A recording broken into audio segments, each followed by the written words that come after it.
Welcome to Backyard Oasis, a podcast designed by and for older adults living in the beautiful Pioneer Valley of Western Massachusetts and produced in the tech studios at Greenfield Community College in Greenfield, Massachusetts.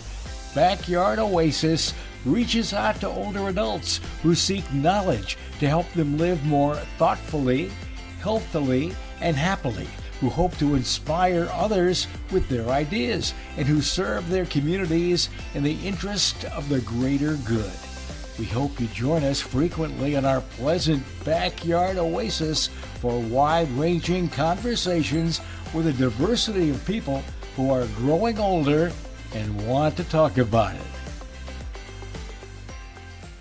Hi, this is Dennis Lee, and I'm calling this episode, So How Do You Do That? I'll explain. It's kind of a story. And to help us with the story, it's my guest today on Backyard Oasis, Barry Bouthilette. With 71 years on the planet, Barry has had 3 major careers, so we have a lot to explore about his journey. Now, on these podcasts, we try to talk about people that have had interesting lives and have done different things and maybe started one way and ended up with doing something else or transitions. This fits into talking about Barry Bouthilette.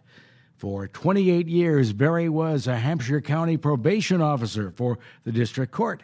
He also served as director of development for the Hampshire County United Way.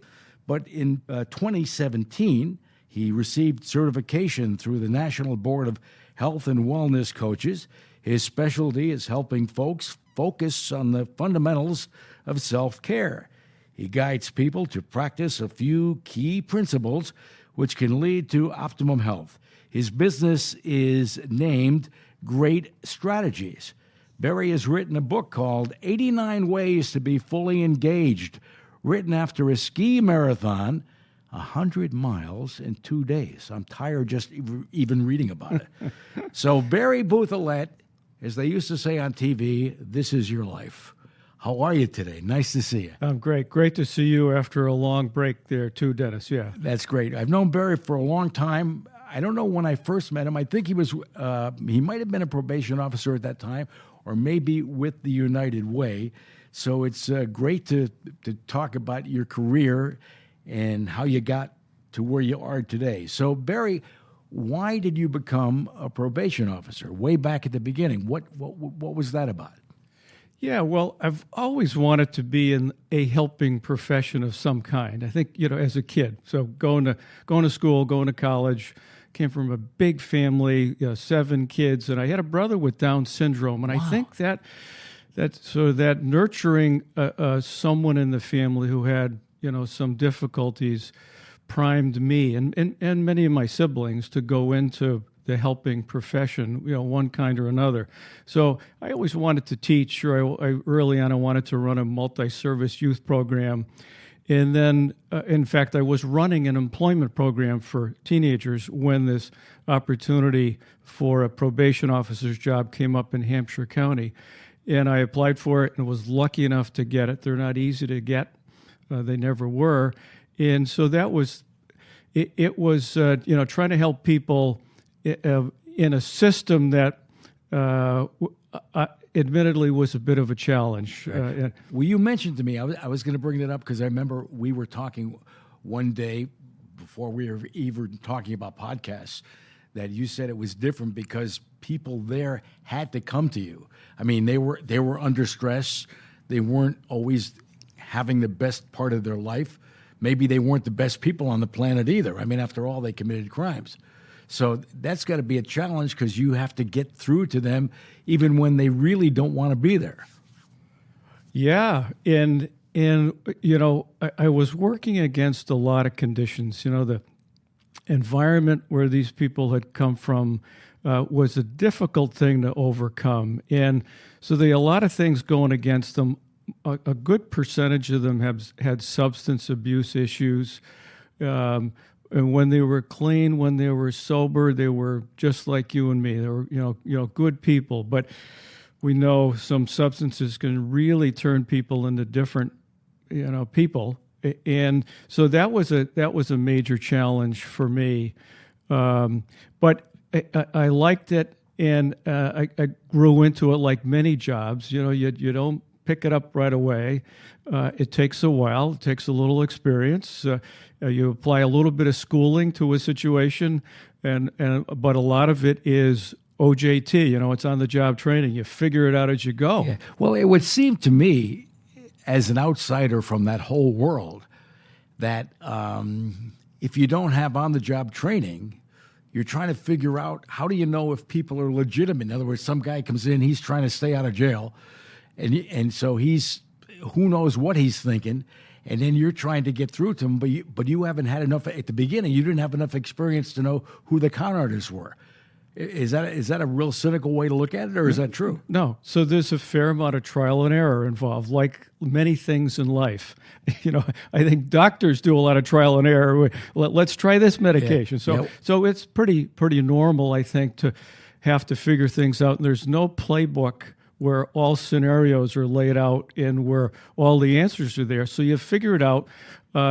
And you get burned sometimes, because I dealt with some real good manipulators. Give me an example of being burned without being too. I don't want a guy's name. Yeah. But I mean, how did you get fooled? I think that, because I find that interesting. Yeah. I mean, you're a guy behind a desk. You're trying to keep them on the straight and narrow, and they could lie to you or they could not lie to you. So how do you go through that? Yeah, I'll give you a great example of getting burned. And it's an interesting irony or coincidence, perhaps. I was assigned a guy coming out of jail with some probation tagged along with it. He had certain conditions to stay clean and sober. He had a history of drug abuse. I had never met the guy before. He comes into my office, and I meet him, and just purely coincidental, he happens to live in the house I grew up in. No. So I'm thinking, hey, I'm going to make a nice connection with this kid. This is later in my career. So I should have known better, but I made the mistake. So my office was right by the copy machine. I had to copy some paperwork. It was 4 feet away. I went out to the copier, copied a couple of pages, came back in, set the next appointment with him. After we had chatted for a while, he walked out of my office, and within a minute or two, I realized that my cell phone was gone, that I had left on my desk. So obviously, I got burned badly, never got the phone back. I ended up getting prosecuted for a new larceny, going back to jail. But, you take risks in life, and you try to take calculated risks. You don't want people to get hurt. You don't want the public to get hurt. You don't want your personally, you don't want to suffer any consequences. But, you got to take risks. And so that's what I learned, I think, over time, is to sort out the real con men, the manipulators, from the people who genuinely wanted to change and wanted to get better. Now, did that make you more cynical as a person?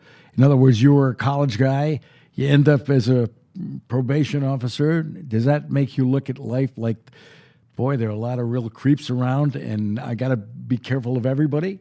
No, not anymore. By then, again, so at this point, I'm, might have been 60 years old. So I had a lot of data points in life from which to draw opinions and conclusions, right, about what life is. So one incident like that didn't, what it did was it made me realize that,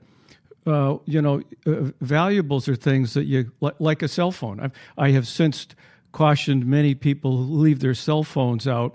You really ought to keep track of that thing. I see cashiers that have their cell phones out, and I advise them against doing such things. So it just, it's I'm still, I believe in taking risks. It hasn't made me cynical. Not that I don't have a stitch of cynicism, but by and large, I believe that people are mostly good if you give them an opportunity to do good things. I was wondering what it was like, and this will come in later when we're talking about coaching. How about when you first started and you didn't succeed with people? In other words, did that depress you? Did you go home and say, gee, I thought I was really good at this, and now this guy's a failure, or I couldn't get through to him? how do you navigate that?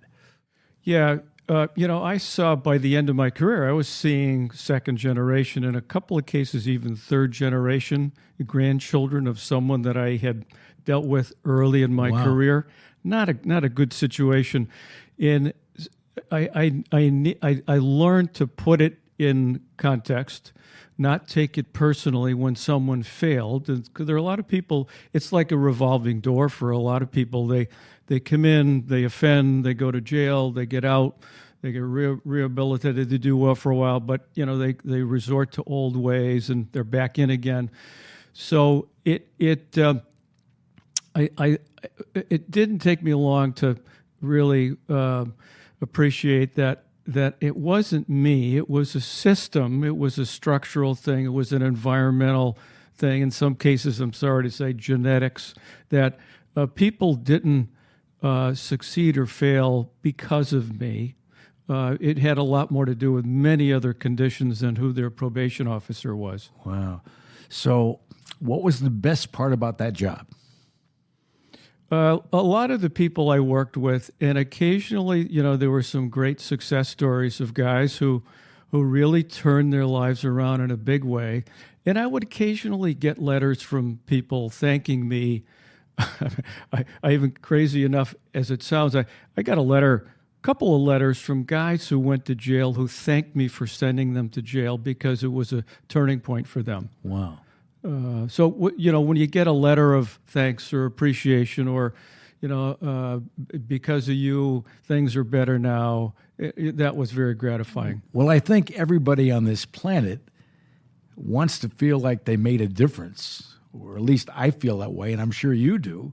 And our engineer, Alex, I'm sure he does. He's got a new baby. He wants to feel like he's making a difference with his new baby. I mean, and he helps people around the college here at GCC getting things done. And we were talking before we started this today how he helps people get the microphone set up and the audio and the visuals. And when he goes home at night, he wants to feel like he made a difference, right? It just wasn't a job. If it's just a job, if it's just getting a paycheck, then to me, that doesn't seem pretty darn good. Yeah. I mean, ideally, you want to be doing something that you enjoy doing, you're passionate about, you have some skill, you have some competence, you got some ability. And if those things are aligned in the same gig, then you got a good job. And you get, that's the making of a good career and a lot of satisfaction from work. Right. So you had a sense of when you were succeeding. I mean, did you have that during that period? Did you feel like you were succeeding or you weren't sure? And what happened when you got home and you had a really bad day over time? Was that difficult to keep going, given the overall situation? No. You never know from day to day because in terms of criminality, success depends on staying free and staying out of jail and being law-abiding. It's more of a long-term prospect. So it's not the kind of thing you can easily measure in the short term. But I, by and large, I felt pretty satisfied with that work day in, day out. It felt like I, was investing my best effort and got enough outcomes that were favorable that made me say, yeah, this is a good job. Now you decided to move on, and when was that? I don't know if you remember dates, but you were there 28 years, so the date isn't important. But what made you leave that? Yeah, well, curiously, the probation work over 20 years was done in two separate segments. I did it for 8 years, and I was doing child support collection, which was the most God bless you boring job around. Chasing guys for child support money, and so I actually left probation after 8 years and went and worked for United Way, who I was a big believer in, and they had opened a new position, and it was right for me, and so it was time for a change. Tell us about working for the United Way. One of the interesting things about the United Way, and I've been around it a lot and we were just talking before we started today about your old boss, a fellow by the name of John Sheehan, who I said about him, I'm going to tell the story I told you just before we started. I talked to this fella, John Sheehan, about something else. We used to sing in a chorus together. So he called me yesterday, and your name came up, and I said, hey, I'm interviewing Barry Bouthilette tomorrow. And I said, and I told John, I said, you're one of the most positive people I ever met. Now, folks listening don't know that, but I'm telling you, the guy, he could turn a pile of nothing and say good things about it. And then he said, well, you mentioned Barry, you mentioned me. Barry is the most positive person I know. So I want to know what you drink for water. I mean, I'm more of a glass half empty, I think. Not terribly so, but compared to you and John, I'm not even close. Yeah. Well, so John did feel like a very kindred spirit, and I learned a tremendous amount from John, who was, I think, the penultimate salesman, and I use that word nicely, trying to promote caring for others and doing it through giving, the giving of the United Way. John was, and still is, an incredible guy. Yep. And the thing that I appreciate most about John was he had this seamless transition. So some of us put on a little mask, depending on the situation. We're one way with some people and a different way with. John was the same guy. Yep. Whether he was talking to the president of one of the local colleges or talking to a kid on the street. Yep. And I always admired that genuine nature of John. Which is a real skill and a real mindset, I think. Yeah. Right? It's both, I Sure, think. sure it is. Yeah, and it must be different working for a nonprofit. I mean, that changes everything, right? Yeah. It's tough work. It's hard work. And John really had a real big commitment to it, a dedication to it. And he was a true leader for the whole organization. Right. So then you end up, after being there for 8 years, I think, if I read properly, so you decided to go into coaching. So did you do that while you were working for the United Way, or did you stop that, relax, and then say, gee, I want to do something else, and came to the idea of coaching?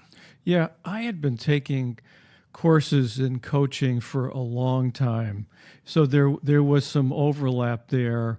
And at a certain point, I got real serious about it, took a terrific program based in Wellesley, Mass., got my health coaching certificate, then ultimately got certified at the national level.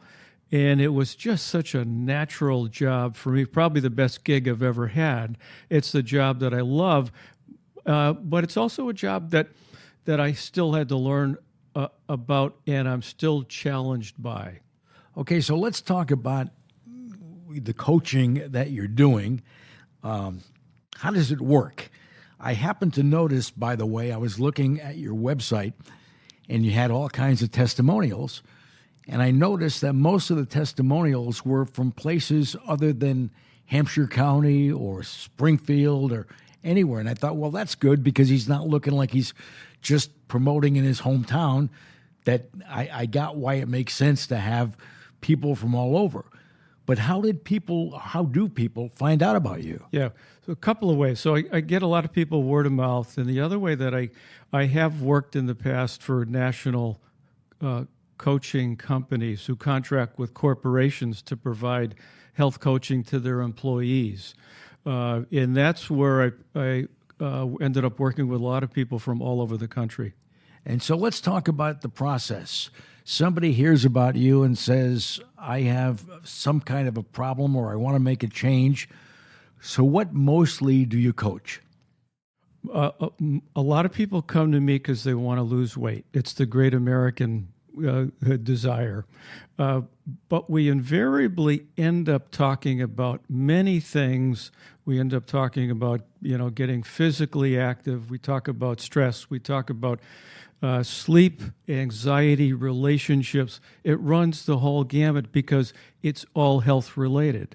And so we end up, my clients set the goals. It's, they come to me because they want to improve their lives, and they want to develop better habits, and they want to work on their self-care.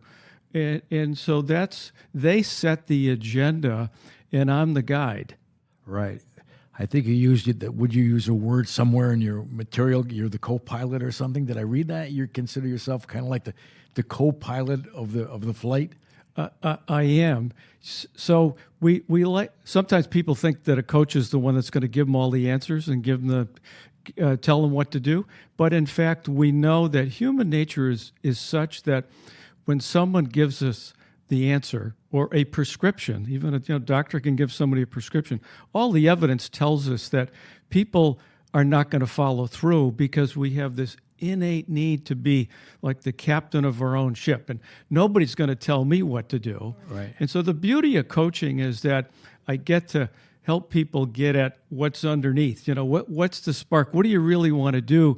And then I don't have the answers, and I'll never know you the way you know you. So let's see if we can come up with some solutions that you create, not solutions that are going to come from me. Barry's pointing at me. I feel like I'm getting help here. Thank you very much. That's very nice of you. So give us an example of what happens, though. Somebody hears about you. They call up and say, I'm Susie Smith. And do they say, I have a problem? I mean, what's the process like? Yeah. We usually have a discovery session for both our sakes. That is, they want to check me out. They want to find out who I am, what I do, what my style is. And it's important for me to also get a sense of what they're looking for to make sure that I can help them. If they're looking to uncover some deep-seated problems and solve, what may have happened in their childhood, they want to see a therapist, and I'm not a therapist. But if they want to work today and tomorrow in the time being on their health, then I can really help them. And so it's a partnership. So it is a co-pilot situation where I'm helping them. But it all starts with that initial so-called discovery session where it's an opportunity for both of us to find out what the other really is all about. So you give them like one session. Is that like a free session to find out Yes. if you're working together or should work together? Yeah, it's complimentary. Yeah. Yep. And then I noticed it doesn't seem, your fees don't seem to be, this is not supposed to be a commercial, but I think we should let people know how it works. So if somebody is listening to this today and says, boy, that Barry Bouthilette, he seems like a neat guy, I want to lose some weight, what other things do you do? Is it mostly weight and go from there, or do people have other things that they come to you for? Yeah, the last few years, no surprise, perhaps because of the pandemic, it's stress, it's sleep, it's anxiety, it's things that are not ostensibly losing weight, although that's usually in the mix. I want to lower my A1C because I'm, heading toward type 2 diabetes, or my cholesterol's high. So it's, we cover all of those things. And then how long are the sessions? What's the process? Yeah, they're 30-minute sessions, which is, I tend to have my sessions shorter than many of my colleagues because I'm a believer that with some good focused conversation, we can get at the heart of the matter and we can start coming up with some things.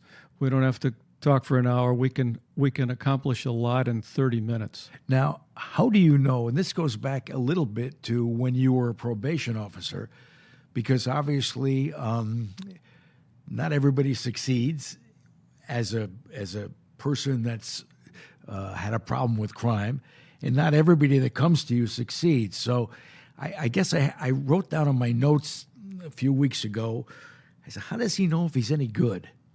And I guess that's how do you know that you're good at what you do? Yeah, it's a great question.